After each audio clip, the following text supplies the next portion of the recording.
evening. Welcome to KATalyst4Change. My name is Sharika Davis, and I can't be more thrilled to have you all this evening. Not only are we in the comfort of our home, but I have a special guest. The person I'm interviewing tonight is none other than my husband, Karl Davis. I was going to say, you got to say your name.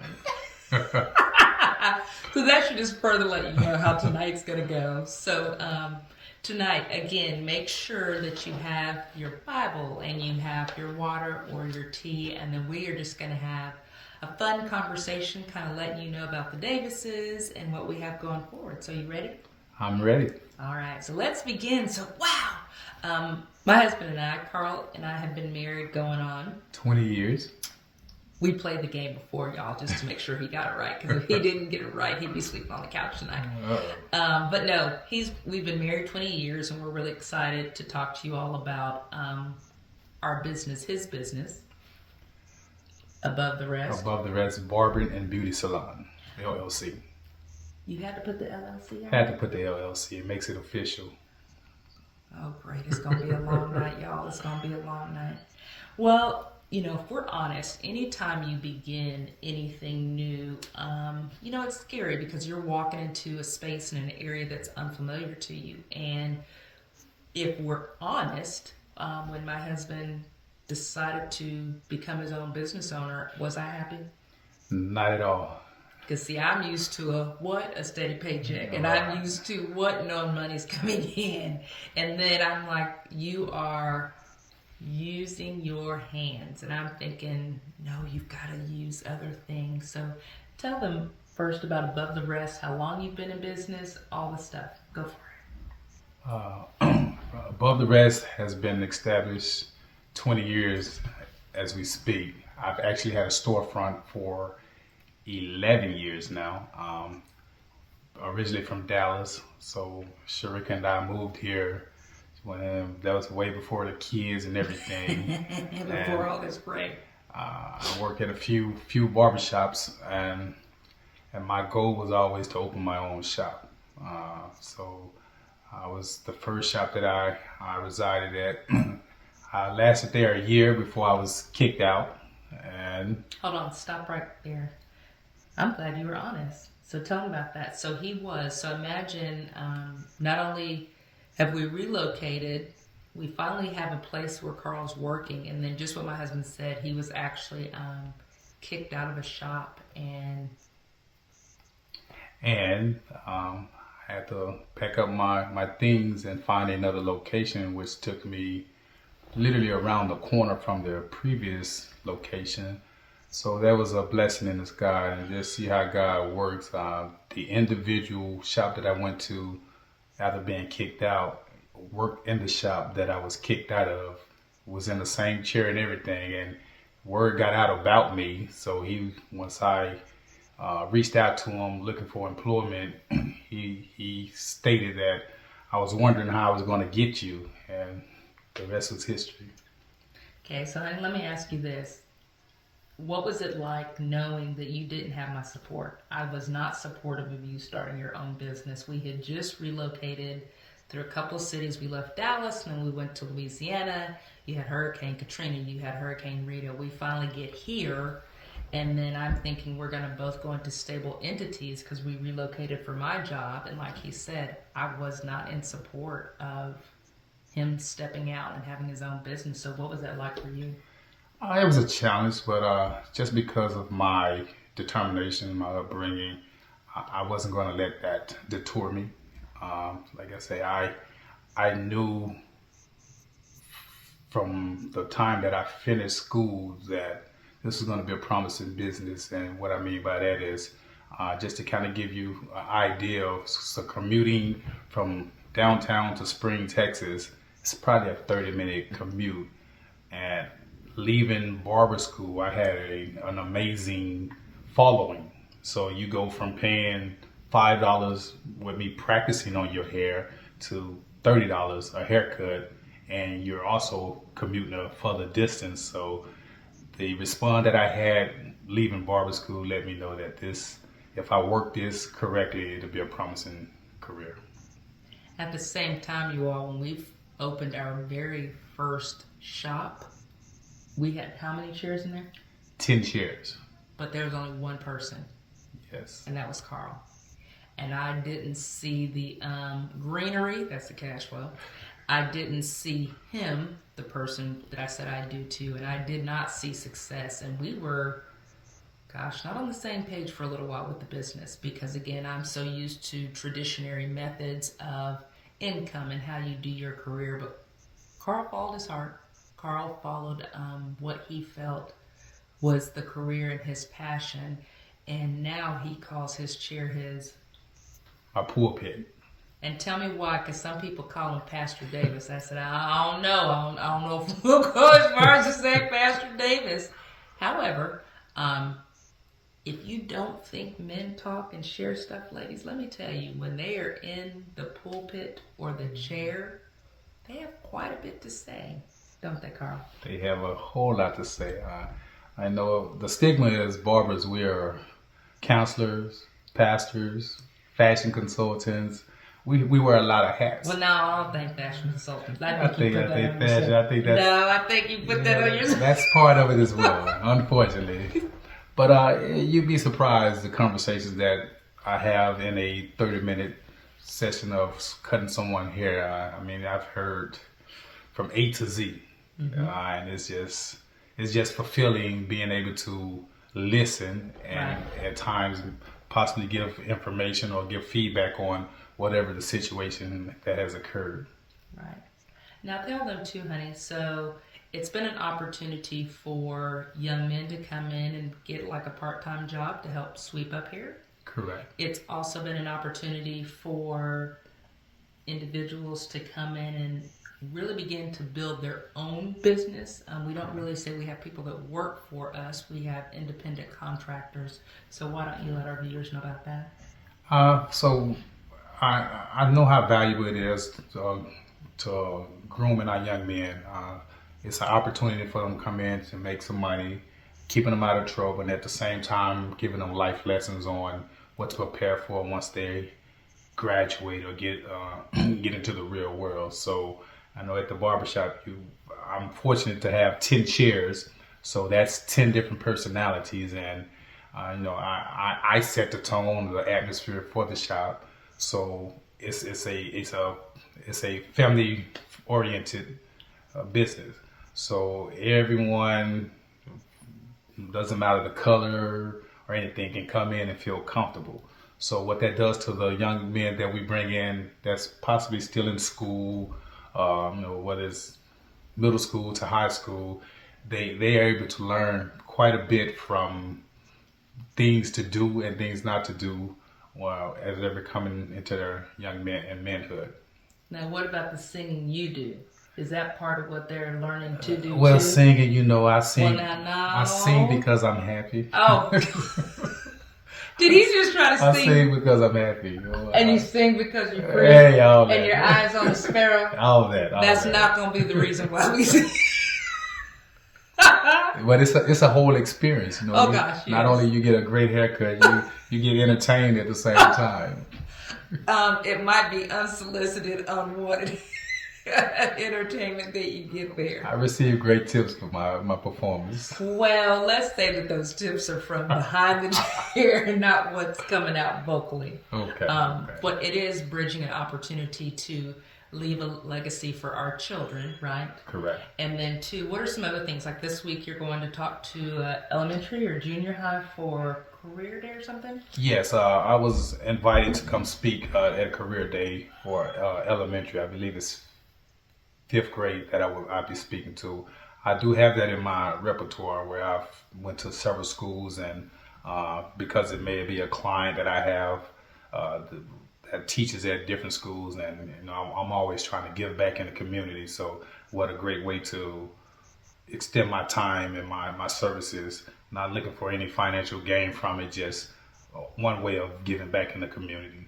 I like that. What about the back to school drive? We've done the backpack drive with the different companies that have come in to support. The local fire station comes and does a demonstration, if you want to talk about that. Yes, I was fortunate maybe a year ago where we paired up with Amazon, and we was able to give out over 1,500 backpacks with school supplies, and just the response of people, the smile that was put on their face by receiving those backpacks, it was heart feeling, and it just it just made me want to do more and do bigger. And then because we are in the community, I have clients that works for the fire stations. You know, safety is health is important, so I had them come show us CPR.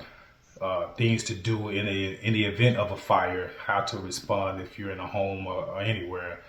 Just little steps that help you prevent or help you proceed with an emergency case. Right. What about to our young people, the impact? It's always thought that it's just little girls, right? And that little girls are concerned about their hair, they want to be cute.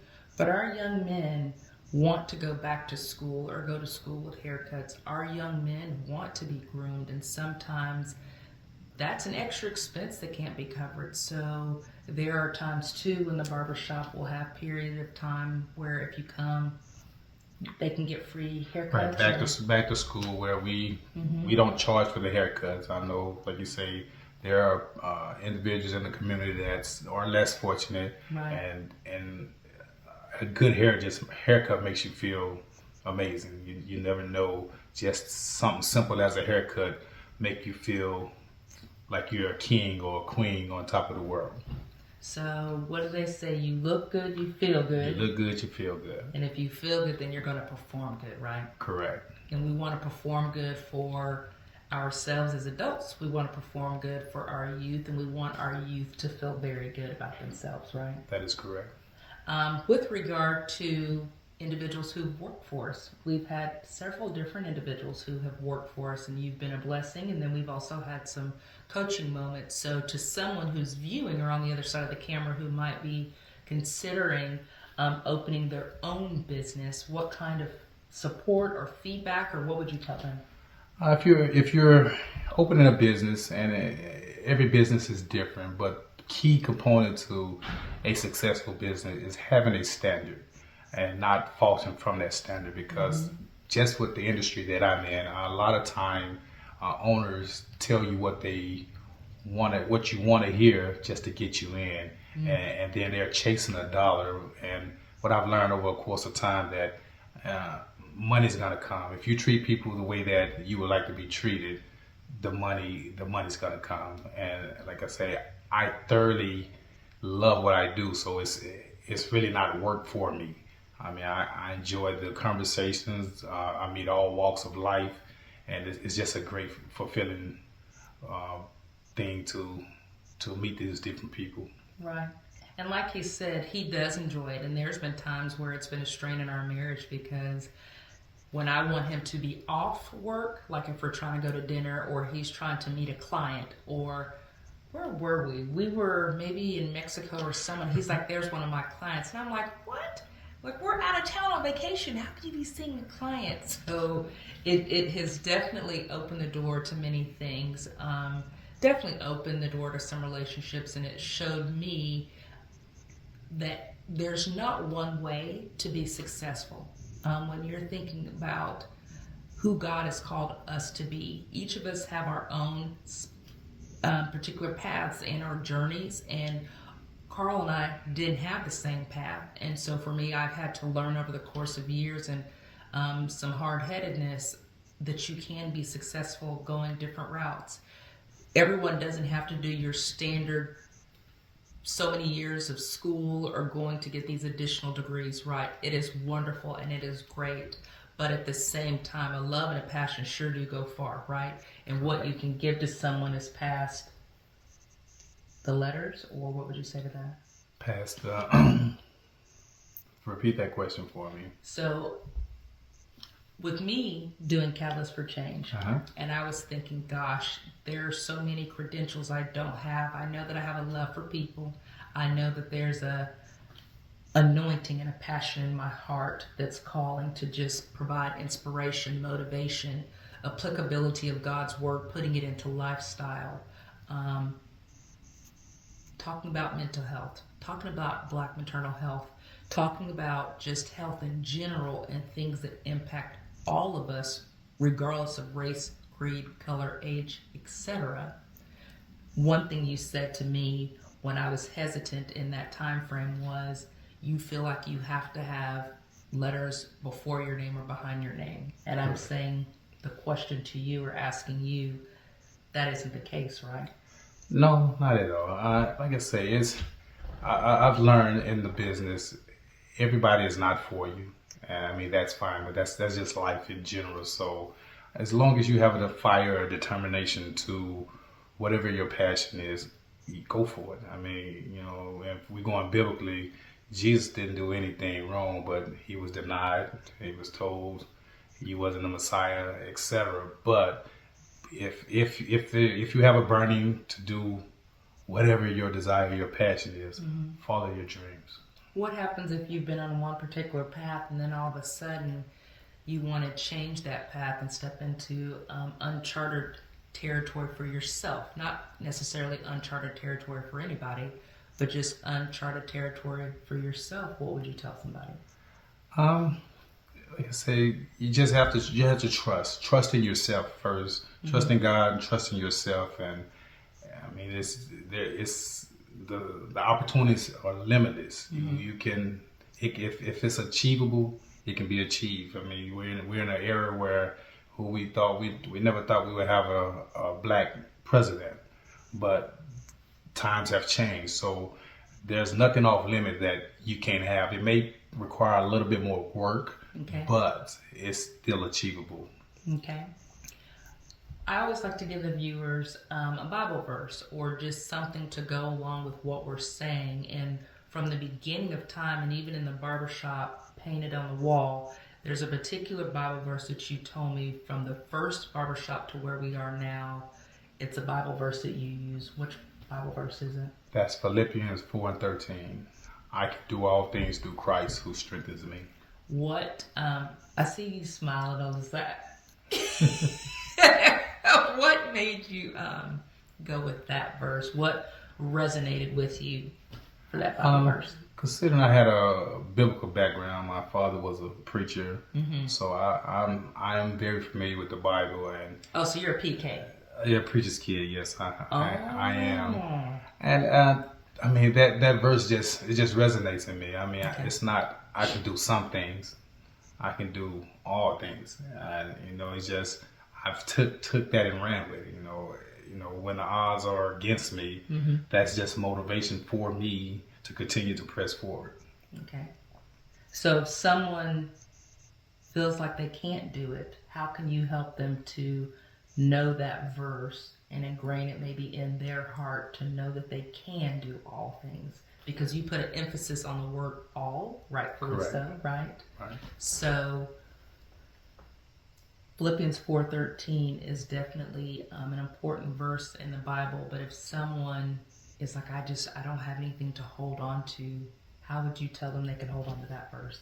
Like I say, I don't know where your belief lies. It varies because, like I say, I meet all type of individuals, some non-believers, some believers, but it just depends. And upon me speaking with them, I kind of gauge where their beliefs are, right? And I try to stay in accordance to their belief, but at the same token, I just encourage them that it may be a rough patch in your life that's going on, but I assure you that this day shall pass as well. So just continue to stay focused, even though it's just going to seem impossible, but this day will pass. Now, I'm smiling and I am listening. Don't think I'm not listening, but did you ever think 24 years ago, you and I would be sitting here giving God all the praise, all the glory, and talking about a business that really was a huge rough patch in our marriage because I did not see how it would be successful. So 24 years ago, did you know we'd be here? Well, 24, I didn't know we would be here. However, I mean, considering I've known you for 24 years, you've had a special gift with speaking. I've told you that even when you didn't believe that. Oh, no, I didn't say for you to put that Okay, on. but I'm just saying. Let's take that out. That wasn't the question. Well, but I'm just saying. But go ahead and speak life into me. I received it, so start. So you've always been able to man a audience. You speak eloquently. You articulate your words very well, and people want to hear what you have to say. And I didn't foresee us being here 24 years ago, but I'm not surprised that we are here. I'll take it. You would almost think I prepped him because he's saying some amazing stuff. Maybe I need to record more so I can hear you put all things on me. Or you can say some wonderful things. But he's right though. We didn't know we'd be here. And with any marriage or anything that you're working towards, it takes time. But if you put Christ first and you slowly work through it, you are going to have some naysayers. You might even think that you yourself can't do it. But if he's put a vision in you, correct, then he's going to help you to see that vision through, right? Correct. So now here's the fun part. So you get extra with my husband being here. What questions do you have for me? And be real careful what you ask because we're on camera. Well, what questions do you have for me? But here's where you get to ask me some questions. I get to ask you some questions. Okay. Mm-hmm. But if I say red light, that means no. There you go. Don't tap me, don't pinch me on the leg. Oh yeah, you can't. Okay. All right. I'm not going. Well, I guess I do pinch him. Some stuff you're just not supposed to say on camera. Right? I get it. Okay, I think I have a question for you. So, I know you've talked about KATalyst4Change for some time. Excuse me. So, what was the tipping point that made you actually go ahead, grab it by the horns and birth it? Great question. I think I finally stepped out on faith because I was so exhausting and running from God. I think I finally went ahead and stepped out on faith because the weight of not being obedient or fear was starting to have such a grasp on me. I didn't know what else to do. And excuse me, I kept looking for anyone that I spoke to about this idea to not so much give me negative feedback, but not be in support of. And I know every time I talked to you, it wasn't a frustration, but it was, why do you keep giving me excuses? And then our children, right? And when one of my sons was trying to talk to one of the coaches of one of his sports, he was saying, Mom, tell coach. And I'm like, no, it's not the time. He's like, Mom. And he's like, I'm going to help promote you. But he said, I can't do everything. Like, you have to do it. I was like, oh, really? I think that was a point for me. And then when I began to ask for help, put pride aside. And there were so many individuals who began to help and pray and see the thought. That's when I knew it was time. Okay. And we are now going on, 45, almost 2 months, 45 days, almost 2 months. Yes. And if you only knew how amazing it's been. I think once we launched, I already had some women call and I was like, no, wait, Jesus, wait. like I finally stepped out there and I wasn't anticipating the response to be so great, so quick.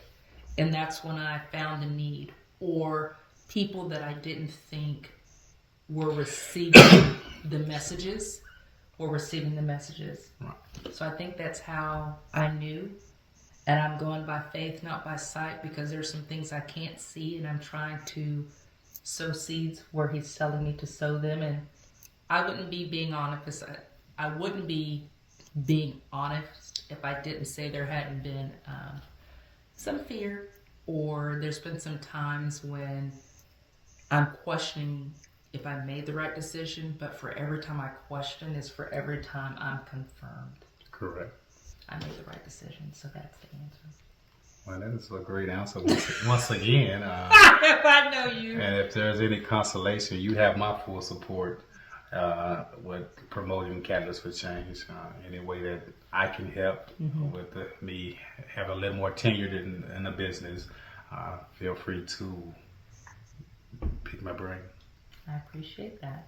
Do you have any other questions for me? I believe that's going to be it. Okay. Well, it's a long time in the coming for both of us to be on a platform together.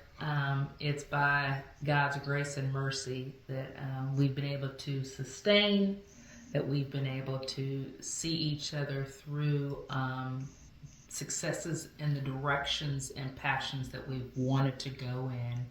And now we're doing it as a unity. So our prayer is that Catalyst for Change continues to manifest as God sees it, as you all see it, the viewers. Oh, honey, if someone wants to come get their haircut, how do they find you? You can find me at www.abovetherestbarber.com. My website, that's the website, and our address is 818 East Weta, Spring, Texas, 77373. And our business number is 832-585-1495.